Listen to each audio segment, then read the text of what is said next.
Bienvenidos, señoras y señores, to a new episode of the Bleed Lows Podcast. This episode of the Bleed Lows Podcast is brought to you by BetOnline. BetOnline is your number one source for all your betting needs. Get the latest odds, lines, and matchup reports for baseball, boxing, golf, and more. BetOnline continues to be the fastest and easiest way to place your wagers, including live betting, and your favorite casino and card games are available to play right from your phone. So head to the website or use your mobile device to sign up today and get in on the action. Remember to use the promo code BELIEVE, BLEAV, for your 50% welcome bonus on your first deposit. Bet Online, where the game starts. Bienvenidos, señoras y señores, to another episode of the Bleed Lows Podcast. I am coming to you live from Globe Life Field. The game just ended between the Dodgers and the Rangers, game 3 of this 3-game set. And unfortunately, the Dodgers lost. They weren't able to pull off the sweep, but hey, they still took 2 out of 3 against the first place Texas Rangers. Overall, this road trip, they won 6 out of 9. Very impressive. Got to give the Dodgers credit.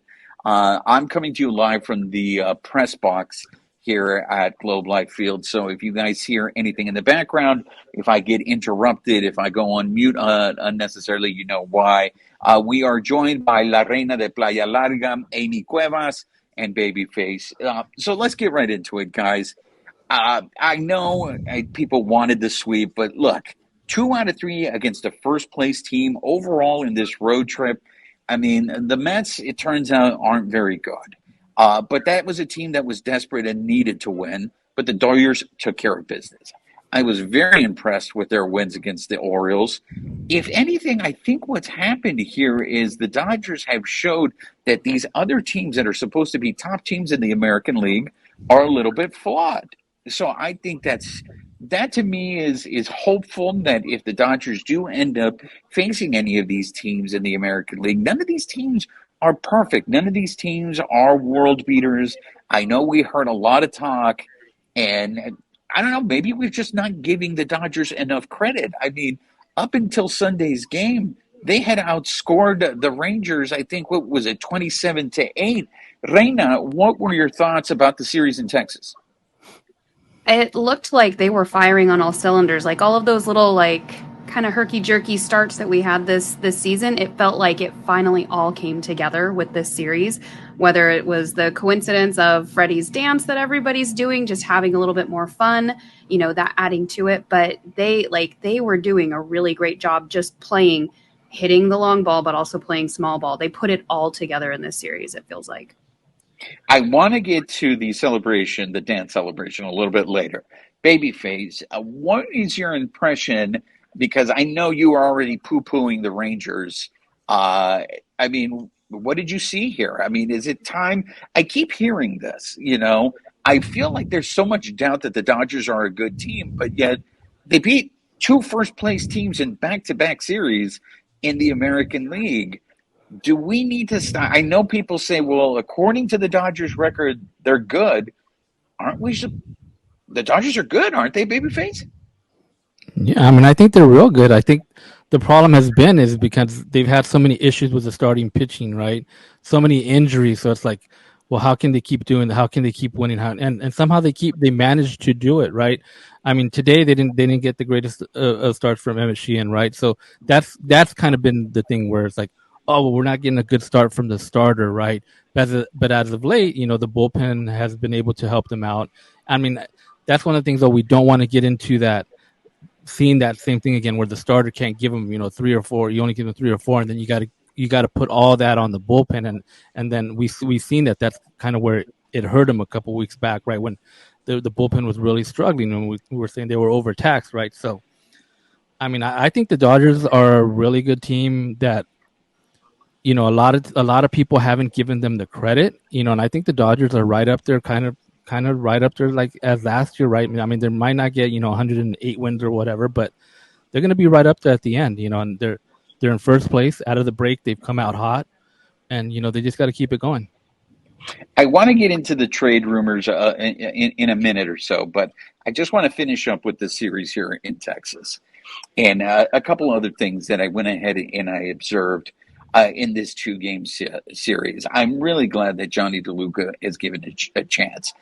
Jake Marisnik, we've discussed this already, but DeLuca made some great plays defensively out in the outfield, especially on Friday. So I'm glad to go ahead and see that.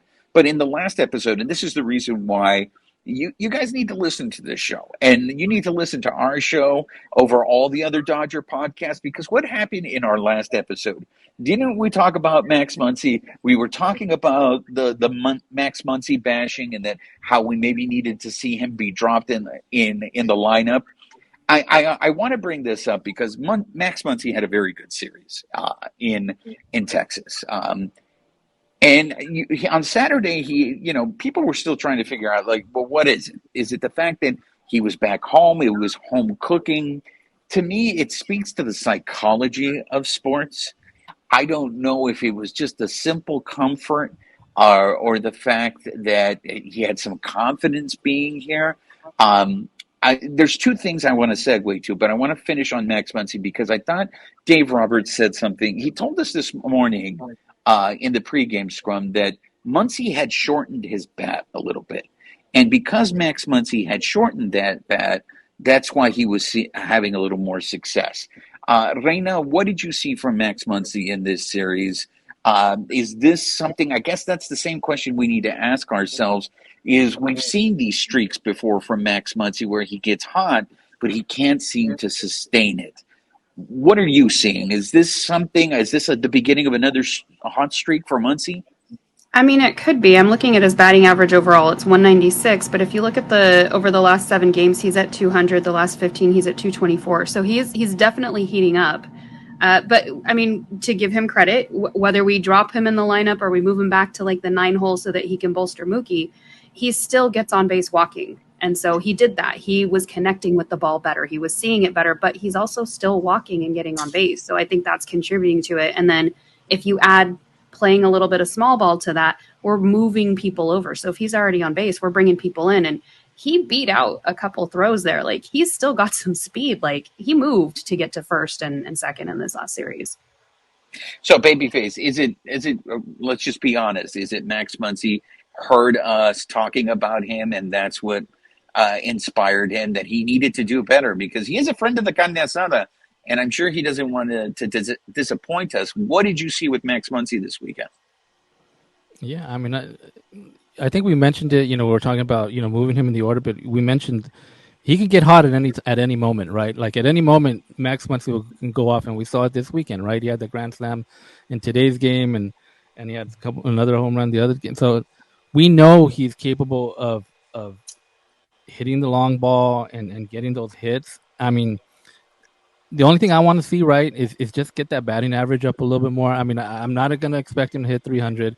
If he gets it up to 220, he's hitting his home runs, he's getting on base, he's driving in people, you're going to take it, right? So hopefully this kind of gets him going a little bit more. And, we're getting into August. Last couple months he gets hot, carries into the playoffs.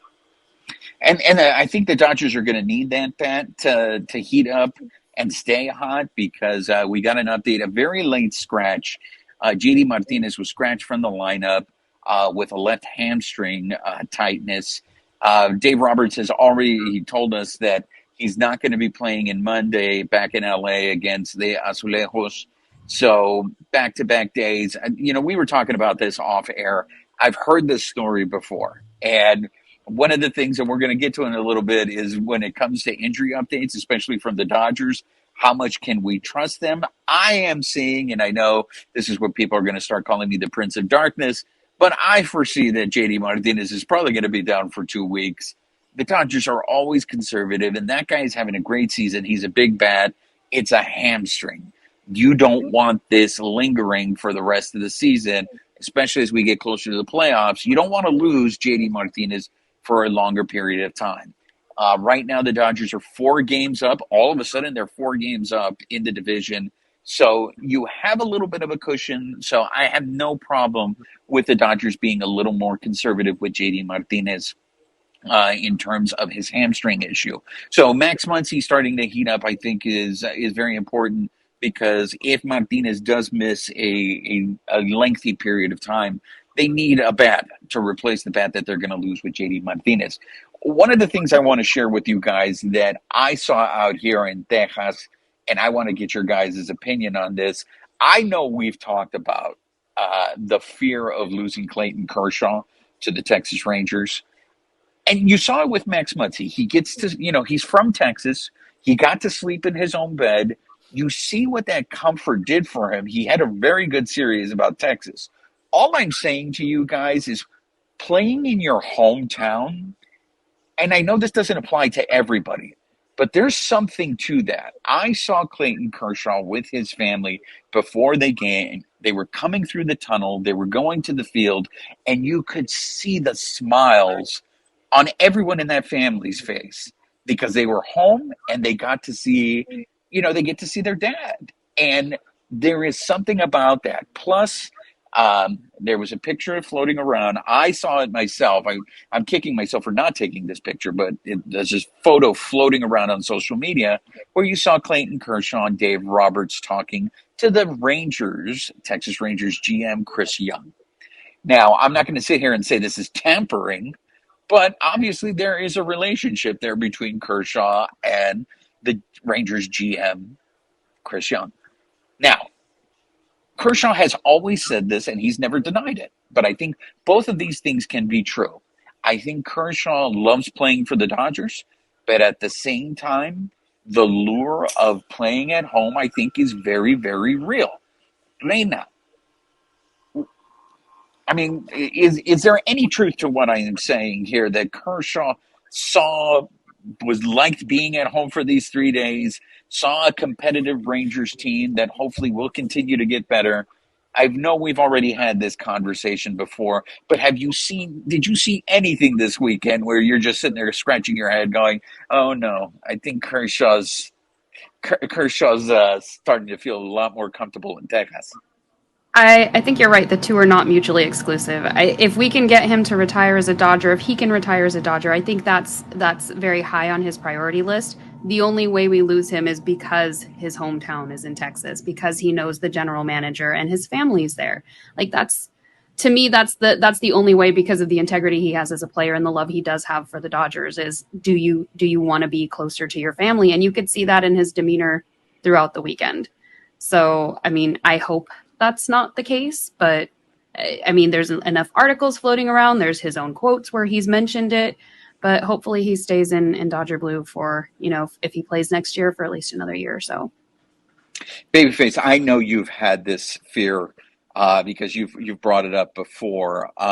Did you see anything, whether through the games or anything on social media, that you could see was tugging at Kershaw's heartstrings? I mean, I didn't see anything specific, but I mean, it is one of those things that I've mentioned and discussed that, yeah, the lure of playing at home, I think it's going to be a big factor. This is his team. He grew up rooting for this team, right? So I know that has something, special. Like, hey, like I think I'd want to play with them, right? Maybe a season or whatever, just to be home, right? And I'm not saying, hey, we don't want Kershaw to be a Dodger anymore. We don't, we want him to retire as a Dodger. I wish he could stay as a Dodger, but he can do whatever. Kershaw has earned the right to do whatever he wants. Does he want to come back to the Dodgers? Does he want to retire? Does he want to go play home? Right. So he has that option to do it. And of course, as Dodger fans, like I said, we want to see him stay here. But hey, I know that is a real thing, that he may want to play at home. And as us as fans, we got to accept whatever he decides at the end of this season. If he says, you know what, I'm coming back, I want to stay with the Dodgers forever, or you know what, I want to retire, or I want to go somewhere else. As fans, we got to accept it and thank Kershaw for what he's done, right? But we just got to play it out. We have Kershaw now, and we got to enjoy that and enjoy everything that Kershaw has given us, and is still going to give us this season.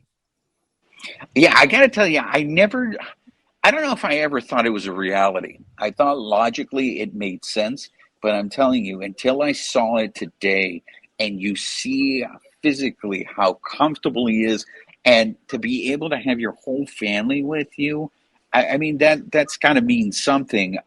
Roberts also gave us an update in terms of Clayton Kershaw and his injury. He was supposed to have a bull. Yes, sir. Just real quick, kind of in comparison, I know it's a little bit different, but Freddie Freeman, right? Yes. He became a free agent. He could have gone somewhere else, right? But he chose to go back home where his family can come and see him every single game at home. So it's definitely something that's real, and you can kind of connect it that way. The fact that the Rangers are heating up doesn't hurt his case right now to potentially move that direction too. Before, that might not have been as big of a factor, and now they're playing well. Yeah, in the past, I think that was the biggest reason why he probably didn't want to do it, because Kershaw doesn't want to lose. And now if they're winning, that changes it a lot. I mean, you're right with the Federico thing, right? Because I think he has a suite where his whole family watches the games every day. And you're right, Reina. I mean, I think before, I don't think it was as much a reality before because the Rangers weren't very good. Well, now that the Rangers are good, they're maybe a couple pitchers away. It just seemed like, again, this is your reminder again where we say appreciate Kershaw because who knows how much longer we may have him. Not only because it's his 16th year, I mean, he may decide to just retire. But if he does end up coming to Texas, I can't blame him. It was just one of those things that really opened my eyes when I saw it today and hearing what Max Muncy had to say after the game on Saturday, that maybe there was a little something to waking up in your own bed, having some home cooking, being home in your environment, especially with a season as inconsistent as he is having. I think it's always interesting to go back to something that's comfortable, that's recognizable, and that's your home. And all of a sudden you start performing again. As I was saying before, Roberts did give us an update on the Clayton Kershaw injury. Kershaw's bullpen is going to be pushed back. Now, Dave Roberts has made it clear that there wasn't anything that came up. There wasn't any setbacks. It seems like it's just the Dodgers being conservative once again. But this is a conversation we've already had on this show many times, and here we are having it again. In the sense, first, it was right after the All-Star break, he'll come back. Then it's the beginning of August. Now it looks like maybe his bullpen isn't going to take place until the beginning of August. Now, it seems they're still going to do the same thing where it's going to be a bullpen and then a simulated game. It doesn't look like he's going to have to do a rehab assignment. So it's the same question I have to ask you. And the reason why I bring this up is only because nobody asked Roberts in the pregame scrum about Kershaw. He volunteered this information. So this is once again proof that I feel he listens to the Bleed Lows podcast. He watches the Bleed Lows podcast because we were leaving the scrum and he said, oh, and one more thing. He volunteered this update on Kershaw. And the reason why he did it is because he said he wanted to make sure he was being, upfront, that it didn't seem like he was hiding. And maybe it's them getting ahead of the story. But once again, now you put the thought in my head, is Kershaw really not healthy? Is there something going on here that he's maybe worse than what he really is? Or is this just, once again, look, we have a 4-game lead in the division now. Let's go through the trade deadline. Let's see if we can get some more starting pitching. Let's see if we can get some more help. And let's continue to buy him time so he's fresh come to the postseason. Reina, I ask you again, the fact that the timeline is changing with Kershaw again, does this give you concern? I don't know if if there's intentional secrecy involved or if, they really are taking it day by day, moment by moment. I'm hoping that he comes back, but without knowing what the prognosis is, we're all kind of in the dark. Like we're just hoping that what Doc is saying is accurate and that he will come back. I think they were saying that he's not going to throw that up-down bullpen on Monday. So at that rate, depending on the days off in August, do we see him this month? I mean, I hope so. Well, that was the other thing that he had pointed out. Thank you for reminding me. Based on the schedule, that was another reason, because of the off days, that was another reason why they had decided to push things back. So for me, it seems like they're just trying to, buy more time. They're trying to maximize as much as they can. Babyface, do you see this? Do you read this any other way other than that? Yeah, I mean, I actually thought like when he gave the timeline, and I don't know, maybe just my days are off. He said bullpen on Monday, and then he was going to face live hitting, and then kind of he'd be back, right? And I thought, well, that might kind of be like really right at the beginning of August, right? Like the first, second, right in that. So I mean, I think maybe they're just pushing him a couple of days to kind of get him maybe in that first week, you know, technically. I mean, I don't know. Like I said, it's just it to me. It just seems more like it's like his scheduled break.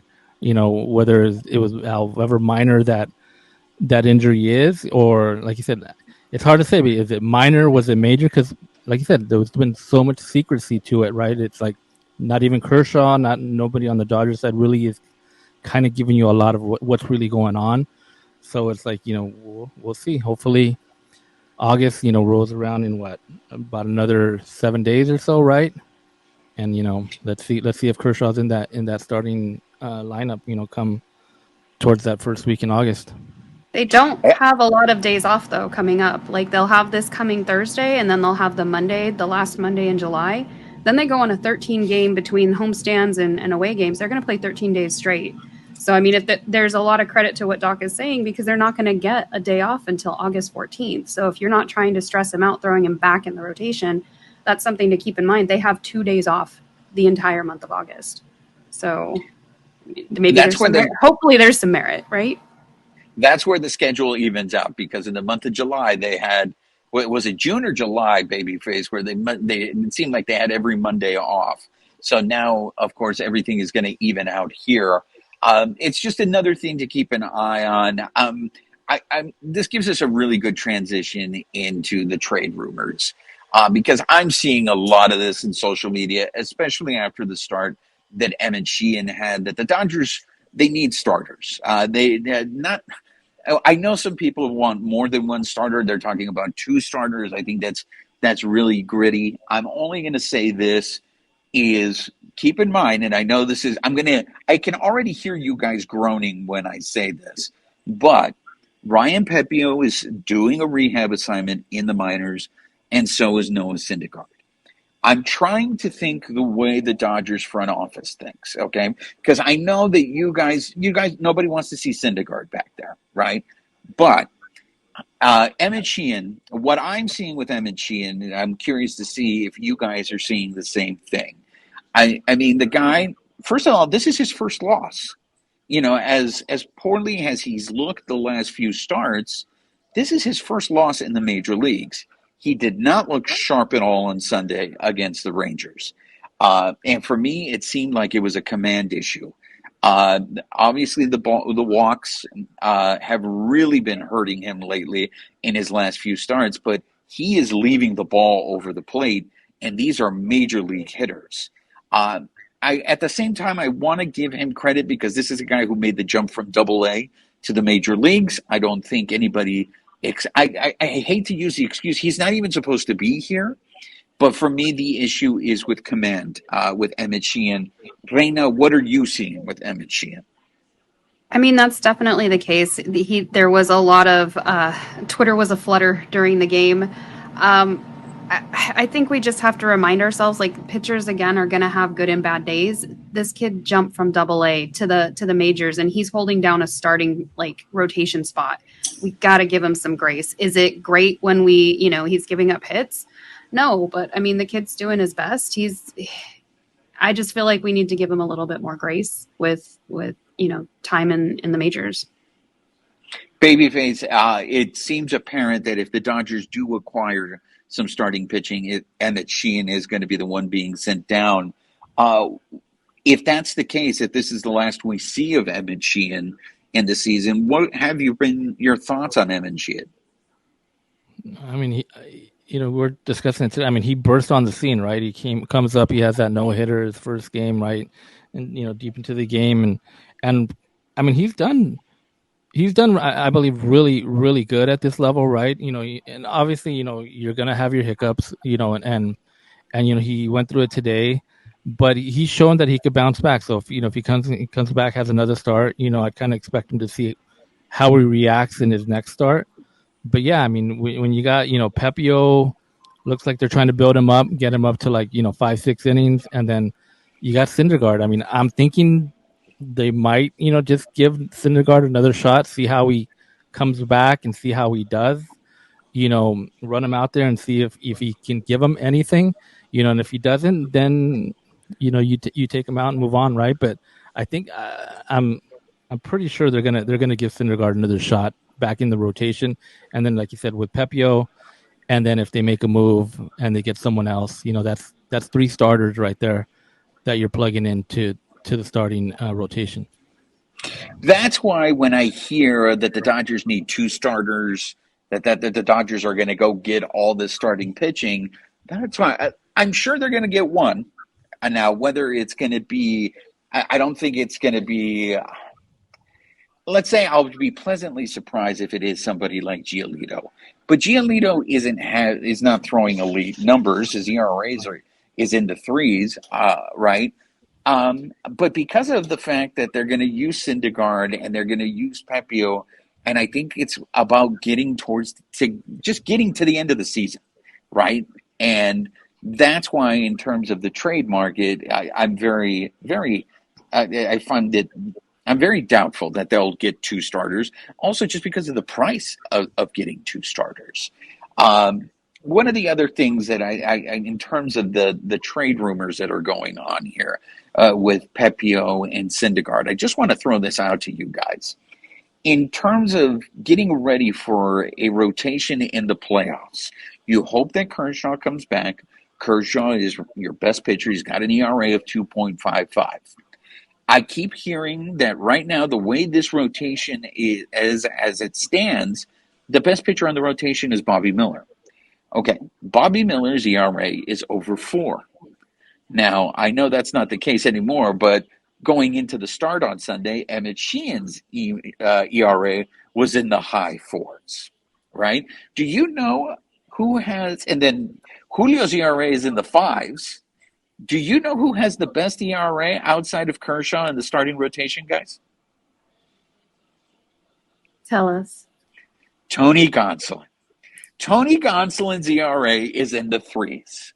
Now, Tony Gonsolin had another one of those starts on Friday, which is a start that we've discussed. One of those starts that just doesn't make any sense because it seems like he pitched a lot worse than what he actually did. But it was a Tony Gonsolin start where, again, he only gave up like 3 hits. But they hit the ball hard on him. Johnny DeLuca saved him twice a couple of times. But this is the thing that's baffling to me about this Dodgers starting rotation, right? You have Kershaw, and then you would think, okay, well, we got Julio. But Julio is up and down this season, and the rookies are struggling. I don't know if guys with ERAs of the 4s or in the 5s, if that's going to play in the playoffs, okay? In the regular season, this offense has been so good, and we haven't talked about it that much on this episode, considering that they scored 16 runs on Saturday, they scored 11 runs on Friday. Since the All-Star break, this offense, I think, has been carrying this team. And when your pitchers are giving up 4 and 5 runs, but your offense is giving you double-digit runs, that's going to play in the regular season. But in the postseason, when they're not going to hit like that, it's going to be harder to hit. They're not going to be scoring those kind of runs. You're going to need your pitchers to keep you in the game. So, I go back to you, Reina, considering that technically in terms of stats, Tony Gonsolin right now is your second best pitcher. Bringing back Pepio and bringing Syndergaard to help you just to get to the finish line, what are you going to do in the playoffs if you can't pull off a deal for a starter? We're just gonna have to limp our way through. I mean, we make it sound horrible, right? But as we're limping through with what we have right now, we're still in the lead. We're still leading the NL West. We still just went head to head with some of the best teams and won. We took most of the series, I think. I think we took all of them, like 2 out of 3. Yeah. So is it ideal? Do we want to tax the bullpen? No, but even looking at numbers right now, Emmett Sheehan's pitched probably about half of the innings that Syndergaard has, but he still has a little bit better ERA. I mean, Sheehan is still maybe a better bet than Syndergaard at this point. I think Syndergaard came out a couple early in a couple games in a row. So, we're making it work. We're cobbling it together. Would another starting pitcher help? Absolutely. But if you get rid of what we have now, who are we actually bringing up outside of we're pinning our hopes on Pepio and Syndergaard maybe coming back, but beyond that, who else? So the guys we have right now are doing a pretty good job carrying the team based on the circumstances that we're in right now. Babyface, going into the trade deadline and then coming out of it, depending on what the moves the Dodgers make, the starting pitching right now seems to be the biggest weakness, correct? Yeah, I mean, like you were discussed earlier, right? That has been kind of when you think of the Dodgers, like, well, how are they so good, right? Because their pitching has been just been held together. Like, I mean, yeah, you're gonna need those guys, right? You know, your Kershaws, your Julios going down the stretch. You know, there's been that talk of Walker Buehler like coming back in September. Like, if he does, is he going to give him anything? Is he going to be used as a starter? I've heard maybe he would be like an opener, 2 innings, 3 innings. You know, if he does come back, you know. So depending what happens at the trade deadline, like you said, you know, it'd be great if they get a Jack Flaherty or a Giolito, right? But like I said, I think they just need guys that can eat up innings, right? So Michael Lorenzen is somebody else that's been brought up, but he's gotten hot too. So now, like a lot of teams are going to be on. Like I said, it's not just the Dodgers that need pitching, right? Even if you look at staffs that don't look like they're beat up, they still want pitching too.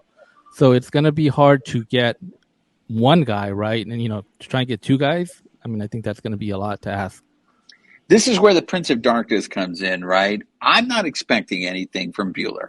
I really am not. I think it's asking a lot for a guy to come into September, and then you're going to be in a month. It's going to be, the intensity is just going to be ratchet up to 100. But I'm trying to think like Friedman. When you got guys like Pepio, you got guys like Syndergaard, you got guys like Buehler that are going to be coming. There's a part of me that just feels, okay, that's great, but it could be Daniel Hudson all over again, right? They may come and pitch really well for one start, and then after that, you lose them, and then what do you do? But the price is going to be extremely high. As you had mentioned, they're not the only ones going after pitching, and it only seems like there's a few teams out there that have anything, and if they are going to have to do it, it looks like it's going to be a huge overpay. And is this the year that you want to go in and overpay on a team that it really seems the glaring weakness is going to be starting pitching? Or is it just what we've been talking about all along? Just get in and hope things go crazy for you in the playoffs. I mean, Reina, do you expect Walker Buehler, even if he just comes in as an opener, do you expect him in September that he's going to be in the form that the Dodgers need him to be in to win? Because in the playoffs, things are different. No, and I wouldn't want him to come in like fully ramped up like that. I mean, we saw that with Blake Trinan taking most of the year off last year, and then we brought him in at the end, and he went right back out. I don't want to see that for Walker. Like, I don't want to see that for the team, but like nobody wants to see that happen to him either. He's such a great pitcher that we would need to ramp him up. I think Babyface is right. Like, we bring him in as an opener if we do that. But I don't want to injure somebody just because we need pitching that bad. I think we've managed to make it this far. We continue doing what we're doing versus hurting somebody and their potential career down the line. Babyface, the trade deadline is over, and Friedman comes out and he explains that the reason why we didn't get any starters is because we got Noah Syndergaard coming back and we got Ryan Pepio coming back. As a fan, how do you not interpret that as, oh, they're punting on the season? And if they're punting on the season, are you going to be okay with that? I mean, I don't think that word punting. I mean, I don't think the Dodgers are punting at all on the season, or have been, or people have been saying, oh, they're punting on the season. Like I said, there's no need to win 110 games to get into the postseason. I think that's what has changed from last year to this year. It's like, right. But let me ask you this. If they don't get another starter, or even if they do get a starter, you still feel very confident about a rotation going into a short playoff series with Kershaw. Hopefully Julio turns things around. We don't know. And maybe a Giolito. And if you don't get a Giolito, it's a Gonsolin. Do you feel good about that?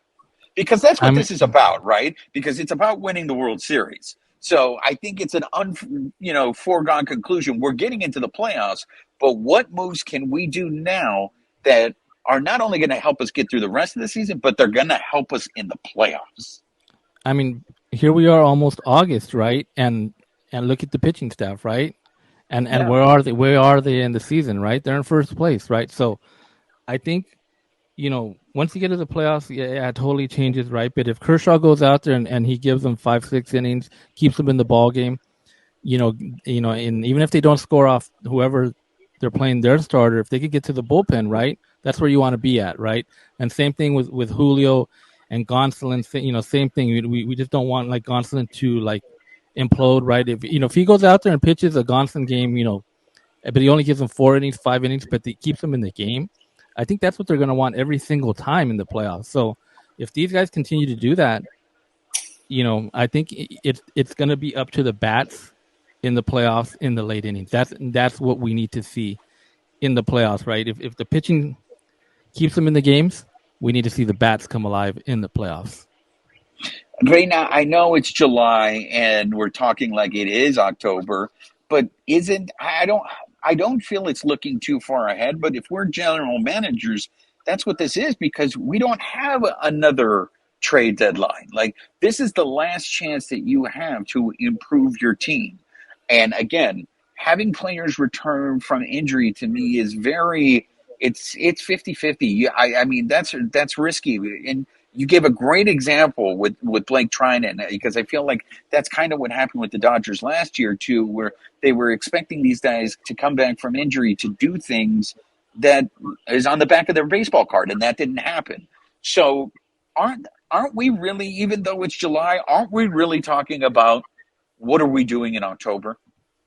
For sure. And I think the best case scenario, we do pick up at least one more starter so that we're not hobbling. I know we keep saying we've made it this far, right? But if we're putting on our general manager hats, we do need something because to your point, once we get into the postseason, if we have an exhausted bullpen, they're doing great right now, but they just had a break with the All-Star break. Do we have another situation with like Brandon Morrow where we wore him out and we can't keep using him in the postseason? So if we can bolster it a little bit, that would be ideal. If we can't, I mean, again, we're still in first place. So either way, we're in an okay position. Could it be better? Yes. So I guess it just depends on what the front office wants to dole out. And again, a big shout out to the Dodgers bullpen. They went on Sunday. They went a 4 1/3 of shutout ball. All those runs were scored off of Sheehan. And in the beginning of that game, I thought, well, they're going to make Sheehan wear this one because it looked very clear from the walks just kill you and missing in the zone. It was just too much of a hole for the Dodgers to dig themselves out of. I want to segue to another thing, and this is going to make Babyface very happy because Babyface, this is where you get your point. I want to acknowledge you and give you credit because you have always harped on this, and I've always disagreed with you and just never thought there was any truth to what you were saying. But you have always said about the CFO that the teams need to be light and if they're feeling good, they're going to play better. And if they have somebody that can lighten the mood, then you're going to see it on the field. And the whole dance, the Freddie Freeman Gala dance celebration, I don't think I have ever seen this team. And this was in the years they won the World Series or went to the World Series, when they had the bubble machine or whatever you name it. I don't think I've ever seen them this loose.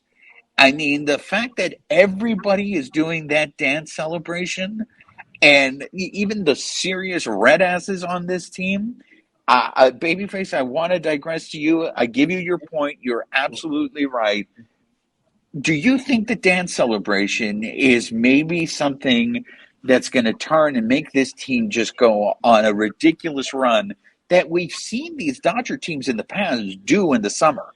It seems on the summer they just go into, and you had mentioned it before. I mean, right now, all of a sudden, don't look now, the Dodgers have a 4-game lead in the first. Can they separate themselves? And is it as a result of the Freddie Freeman dance celebration? Yeah, I mean, so I guess is Freddie the new CFO, right? Is he? I mean, because it seemed like And who had that on their bingo card? Him as right. the CFO. I mean, and it seems like they've been holding on to this, right? Because the gala was what, like almost a month ago, right? And Yeah. they were holding this in their back pocket, like kind of just itching and itching to like get this out there. So, I mean, yeah, it's good. It's good to see, them really having fun and kind of really being loose out there and I mean these guys, like I said, when we saw them, like I looked on paper, like, oh man, these guys aren't as good as the Padres, right? Where you look on paper, Right. but these guys are having fun. They're playing for each other, right? There's they're all in on each other, right? And they want to win for each other, and I think we're seeing that. They've had some struggles during the season. They've overcame that. There was a time they were playing really bad, right? And like they've overcome that. And right now it looks like they're really getting into their groove. And it's summer, right? It's summer, and this is the time where teams go through it. They got to struggle and they got to really work their way through it. And I think this is definitely going to help them as we get into the end of summer and going, into that playoff push. Yeah, the dog days are coming. Reina, do you like the celebration? Oh my God, I love it. Like this is something I feel like we've been missing for a couple of years. Like when you had like Kike and Jock and everybody on the team, it felt like we had more of that lightness that you'd see the antics in the clubhouse. Somehow that would make it out to the socials. And we haven't really had that the last couple of years. Like when we had Theo Albert, like he would come in with his hugs. So we had a little bit of that. And last year, I think with Hanser and Joey Gallo, like they would have some fun, but it didn't feel like it spread team wide. You've got guys doing it when they get on the base. It's supposed to be extra base hits. You've got Muncy doing it while he's coming around doing hitting a home run, and they're turning and acknowledging the bullpen as well as the dugout. Like, how great is that? And fans get to see it. I think Oral was talking about on the broadcast yesterday, like wait till it comes back to Dodger Stadium and fans actually get to participate. Like how amazing, how much more on fire is the stadium going to be when that happens? Babyface, I got to ask you this. I know, like, I think you did. Correct me if I'm wrong, but when like the Bravos were doing that celebration where they were eating, it would piss you off. If you're an opposing team and you're seeing the Dodgers do this dance celebration, isn't it going to piss you off? Isn't it going to be annoying to anyone who is not the Dodgers? I'm not sure. I mean, because every team has a celebration now. Kind of, it seems like, and I think the Dodgers do it. The Dodgers just kind of do it on the bases. Like they don't really do anything for home runs, right? Like you see a lot of teams now, they'll put on a jacket, they'll put on some kind of headgear or something. Like Dodgers don't really do. They kind of keep it to the bases, and Yeah. and I know there's some guys that can get can get carried away like with some of their antics when they're on the base. Like they'll like, for example, I've seen like the Padres do they'll do like 15 different things. Like a guy hits a home run and they're like at first base it's one thing, at second it's something, at third it's something, and at home plate that I think can get under people's skin. But why do you hate the Padres so much, Reina? I mean, it's obligatory, right? I think we got to do like Pee Wee's Playhouse, where we all scream whenever Babyface brings up the Padres, and it's like now it's a new segment on the show. Babyface shits on the show pods out of nowhere. You bring in the show pods. The show pods had nothing to do with it. We're talking about the you were asking about annoying celebrations, and that's the only team that sticks to my. I said, if head. you are an opposing team, would you be annoyed by the Dodgers doing this? And you took it as an opportunity. Let me shit on the show pods here. No. Nah, I mean, I don't think it's annoying. Like if I mean, I guess there's ways to make it like just overboard and kind of get overboard. I mean, I'm sure there might be somebody that might get annoyed with it, like Madison Bumgarner, if he was pitching, right, and somebody hits a double off him, and they start doing that at second. I think he'd be pretty annoyed, but I think for the most part, most players now it's kind of commonplace. I think you have that thing though, right? Like if you watch the game, the Rangers had their own celebration like that they were doing. So like to Babyface's point, all the teams are doing it. I think it only becomes an issue when you have an opposing team that mocks it. Like I think Tatis has mocked it in the past, or we've had other players that have done that on the field, where that's where it gets a little questionable. Like, hey, you guys have your thing, we have ours. Like, let's just play the game. This is what makes it fun for us and the fans. So I think that's where I would draw my line, is like, let's not crap on each other. Yeah, I mean, to Oral Hershiser's point, I think it is going to be interesting to see what happens when they do get back to Dodger Stadium, because so far everyone on social media thinks it's hilarious that these guys are doing it. So I just, to me, it was just very noticeable, like you had said, Reina, the bullpen, and I think it's a very accurate, astute point on your part. This is the first time that it feels like everyone on the team is involved in this celebration, and it's I'm just I've never really subscribed to that theory. I always feel like, hey, dude, winning fixes everything. I mean, you guys talked about it last year. There was no CFO last year.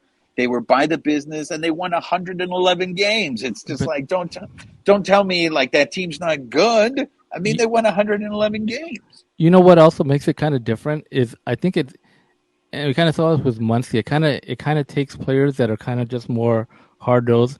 It kind of takes them out of their comfort zone too, and they're doing it right. Like Muncie, like before it was like, hey, everybody pat on the head, whatever, Yeah, mic to the head, whatever, something, hey, whatever. It's not that crazy, right? Now this is kind of they're actually kind of having to move a certain way, like, and I think it's taking these guys out of their comfort zone, and I think that's what gets the players like fired up, like, oh my gosh, Muncie's doing it, like you don't right. expect him to do that, right? And he's doing it, right? So I think that's firing them up as well. And it humanizes them too. Like, how much more fun is it to watch a game where your guys, the people that you watch, whether you're watching every day or you watch a game here and there, they're fired up. That gets fans fired up. Like, I had so much more fun watching the game, and I was still on the same spot on the couch. Like, nothing changed other than they were having fun, and it's infectious. I love it. I think it's great. Yeah, I mean, I'm very curious to see. I'm sure. I know they already started making shirts about it, making it those balloon, the ones that you see outside of car sales, the ones that flap their arms and all that stuff. But and look, they're winning. That's also a big difference. When the fact that they've won 6 out of 9 on this road trip was something I'm very surprised to see. Now they come back home. This is an important stretch, especially with the trade. I just want to end with this because Dave Roberts was asked about the trade deadline. And this goes up to, once again, I'm going to give you your point, babyface. I don't want you to ever call me a hater because I'm giving your points when you're right. They had asked, hey, look, this team seems like it's a very close knit team.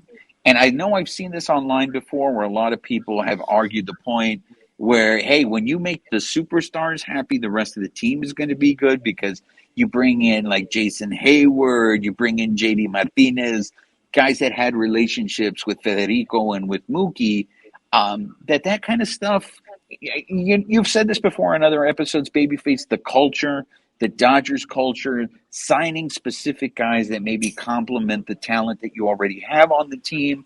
And maybe that's what other teams are missing when they try to build fantasy teams, right? Where it's just like you're not taking into account how these pieces all fit together. So Roberts was asked, like, do you guys take that into consideration when the trade deadline comes? Like, okay, if we're going to get this player, how does this player fit in our clubhouse? Or who do we give up? Who's going to leave? And if we trade this guy and we no longer have this guy's presence in our clubhouse, what is that going to do to our clubhouse?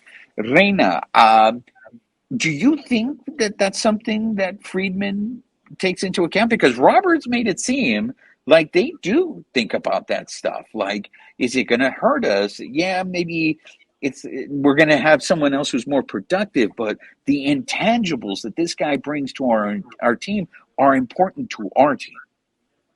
I think that's something we touched on the last time we all chatted about this. Is I think that's something we do really well. I say we like I'm involved, but like I think that's something the front office does really well is they do take into account not just the stats but the personalities of the players, and I think that's why the Dodgers are so successful. Is you are looking at those personality fits. There's a reason we didn't bring certain players back that have outstanding contracts right now, or even bring in players, significant players from that Astros team that we could have gotten in free agency this year. And I think is because they are thinking of that cohesion in the clubhouse, but also on the field. And I think that's important. And that's one of the things I love about this team. So, Babyface, if certain trades don't get done by the deadline, do you think it's going to be because of factors like that, where the Dodgers are like, the risk versus reward is not great enough, or is it just strictly going to come down to the price tag to make these deals? I mean, I think it's a. I mean, at the end of the day, you want to win, right? And we've seen Friedman. Obviously, he's signed guys that didn't fit right in that clubhouse, right? And were the wrong guys to be there. But I mean, at the end of the day, they're going to look for guys that right are team first players, right, and that could help this team, right? And I think that's what they're going to look for. And if they can get that, they're gonna bring them in. And if they can get somebody that's going to just help them win, you know, they're going to do it. I mean, you didn't bring it up, but since we're on the trade deadline, we're talking about it offline. Kike Hernandez is the name that's been in the news, right? As far as a trade rumor, he's a right-handed bat, and could he be a Dodger? I mean, I'm not big on reunions, but I mean, I don't think the Red Sox are specifically trying to sell either. So I mean, I don't know how his name is floating out there. Maybe just because they're trying to get pieces, because he's his expiring contract. But I mean, how would you guys feel with bringing back some of those guys? Well, I know that Reina loves that, right? You love the idea of Kike coming back. He's one of my favorite players. I know he's been pretty spotty, like production wise this year, but again, everything the Dodgers touch turns to gold, and he's always a factor in the postseason. He always produced at that point. And again, personality wise, he just brings that level of fun to the dugout, to the clubhouse that I think it's a good fit for the team. And personally, I just like him as a player. He's in the past, when he played for us, he was a really good utility player. You could plug him into any hole and he would work. He would do the job. So I think it'd be really hard to tear him away from JT though in Boston though, because they're really tight, right? Yes. But he might not have a say. Yeah. I mean, look, from last we've heard, Las Medias Rojas may be buyers. They may still be, want to have a chance to make the playoffs there. My thing in this with Kike is, numbers wise, I don't think he solves the problem that you have, and that is you need a right-handed bat. I mean, you saw the lineup on Sunday. I want before okay. I want to finish this thought, but I don't know if Kike solves that problem. So if you're going to trade somebody for a right-handed bat, I think you have to get somebody that's got the numbers, that's going to make your lineup better, that's going to stretch out your lineup. I don't know if Kike does that. Plus, I don't know. But it could be one of those things where maybe a change of scenery, and you've seen it before. I mean, I know everybody hates to say this, but don't look at Cody Bellinger's numbers right now, because it's just going to piss you off. It is absolutely going to piss you off to see what Cody Bellinger is doing. And you know what, Babyface? I agree with you. If Cody Bellinger was still a Dodger, I don't think he'd be hitting the way he's hitting with the Cubs. So maybe it was just a change of scenery. I know he worked on certain things. I don't blame the Dodgers for letting him go. If Bellinger did something different, good for him.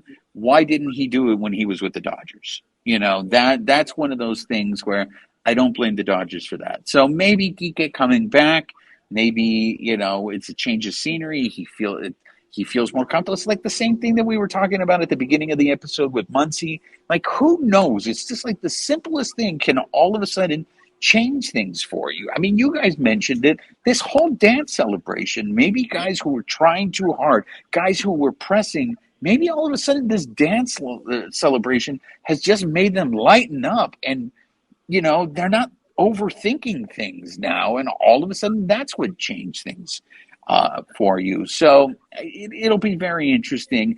I want to end the show this way. I know we talked about it on the live. I'm seeing it a lot again today. Stop the Austin Barnes hate, guys. Look, we all know he's having a terrible season, but I think you guys are bending over backwards to try to find reasons. See, this is why the Dodgers lose. The Dodgers lose because of Austin Barnes. Look, if Austin Barnes was calling a bad game, Emmett Sheehan command was the issue. He was leaving pitches right over the plate. You can't blame Austin Barnes for that. Yes, I understand Austin Barnes hit into a double play to end the game. All I'm saying, guys, is he's a backup catcher. I think there's better things that we can do to then go out of. I am starting to feel so bad for this kid because the slander, the Austin Barnes slander that happens on social media once the game ends, or even during the game, or whenever he makes an appearance in a game. I just have to remind you guys, he is the backup catcher for this team. In the playoffs, when things matter, how many people have Austin Barnes? I know we saw it last year when he ended up pinch hitting, but I don't know, maybe it's my naivete. I don't think Austin Barnes plays that instrumental of a role on this team. Babyface, what say you?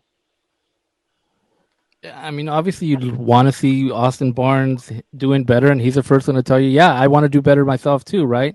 But Yes. I mean, he's struggling right now, and he is, like you said, he is the backup catcher, and unless they would do something, and I don't see them doing a move with Austin Barnes, he is going to be the backup catcher come playoff time. He will be on the roster because they need a backup catcher, and that's what he is. He's the backup catcher. You will see Will Smith out there, every game, and then if the situation arises, then you'll see Barnes. But yes, Barnes is playing what, once a week, right? So, Exactly. and he's struggling, and now you're playing once a week to trying to get going. That's going to be tough, So don't Yeah. really expect for Barnes to really get it going if he's going out there one time every 7 days. It's going to be tough.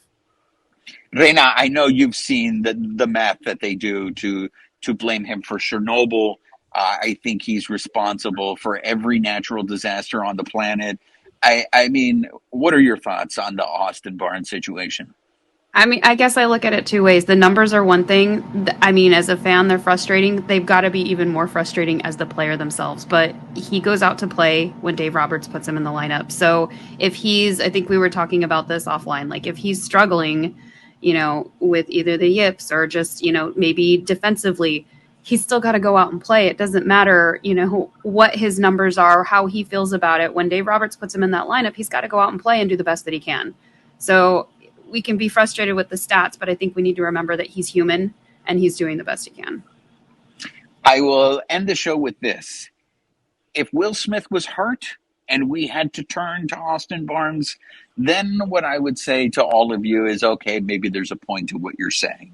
But like Babyface said, like La Reina said, this is a guy now who is playing maybe once a week, and it's really more just to give Will Smith a break. It just, guys, just try to enjoy it. The Dodgers are in first place. They're playing really well right now. Who knows what the trade deadline is going to bring us? Baseball is supposed to be fun. Let's just focus on the dance celebration. All right. I can't believe that I'm the one that has to be positive here when I am referred to as the Prince of Darkness. I just don't understand the slander. Yes, he's not playing well, but guess what? There was a lot of times people early on the Dodgers this season were not playing well, and all of a sudden they turned their season around. Now, before you at me, I'm not sitting there and saying Barnes is going to turn his season around. All I'm just saying is try to enjoy the fact that this team is in first place. Try to focus on the good things that are happening. Yeah, they lost on Sunday, but they won 2 out of 3. 6-9 road trip is nothing to sneeze at, and they're coming home. So go to Dodger Stadium and have a good time. Six You and want to see three, those? 6-3 road trip. What did I say? 6-9. Yeah, 6-9 wouldn't be great. Oh, I meant to say 6 out of 9. They won 6 out of 9. See? Okay. All right. Math has never not been my forte. I was more of a liberal arts major. Anyways, yo ha sido su servidor Juan Ramírez de parte de mis colegas, la reina de Playa Larga, Amy Cuevas, and Babyface. Nos vemos para la próxima. This episode of the Bleed Lows podcast has been brought to you by betonline.ag, where the game starts.